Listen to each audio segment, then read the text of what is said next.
Assalamualaikum warahmatullahi wabarakatuh. Di sini saya Andika Putra Ananda, NIM 2019 008234. Di sini saya akan berbicara tentang kasus ekspor benih lobster. Komisi Pemberantasan Korupsi (KPK) mengonfirmasi saksi Deden Denny dari unsur swasta perihal aktivitas PT Areo Citra Cargo dalam pengajuan izin ekspor benih lobster di Kementerian Kelautan dan perwakilan KKP.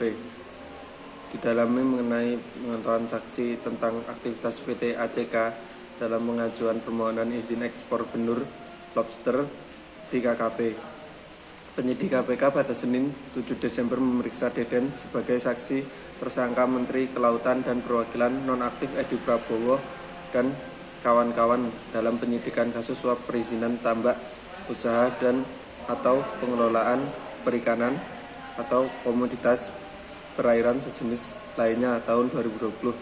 Selain Deden, KPK juga telah memeriksa pegawai PT 2 Putra Perkasa Beta Maya Febrina sebagai saksi untuk tersangka Edi dan kawan-kawan. Dikonfirmasi mengenai proses dan data aktivitas keuangan PT DPP. Selain Edi, 6 orang juga telah ditetapkan sebagai tersangka, yaitu staf khusus mewakili ketua pelaksana tim uji tuntas, staf khusus Menteri Kelautan dan Perikanan, sekaligus ketua pelaksanaan tim uji tuntas swasta atau sekretaris pribadi Menteri Kelautan dan Perikanan Hamil Mukmin. Selanjutnya pengurus PT Areo Citra Cargo, staf istri Menteri Kelautan dan Perikanan, dan Direktur PT 2 Putra Perkasa DPP Suharjito.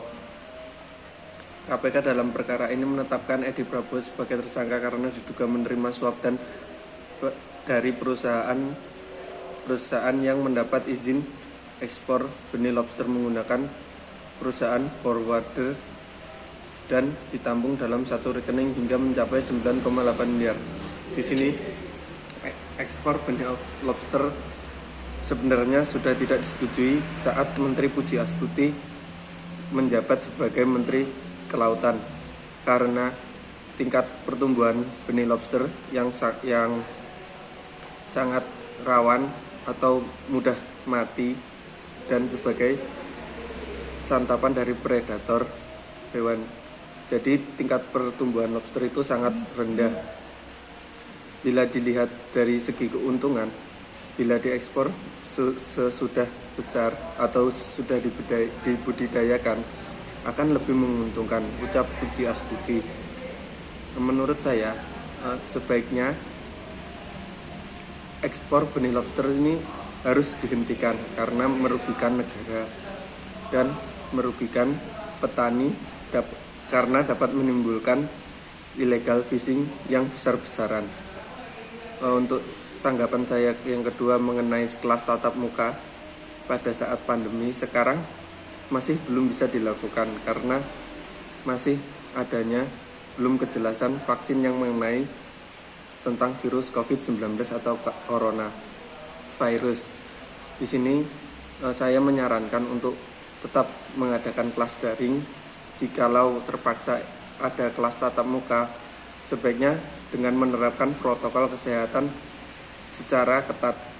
Seperti sebelum melakukan kelas tatap muka, semua mahasiswa harus menyediakan rapid test atau swab test yang valid dan surat keterangan sehat dari dokter.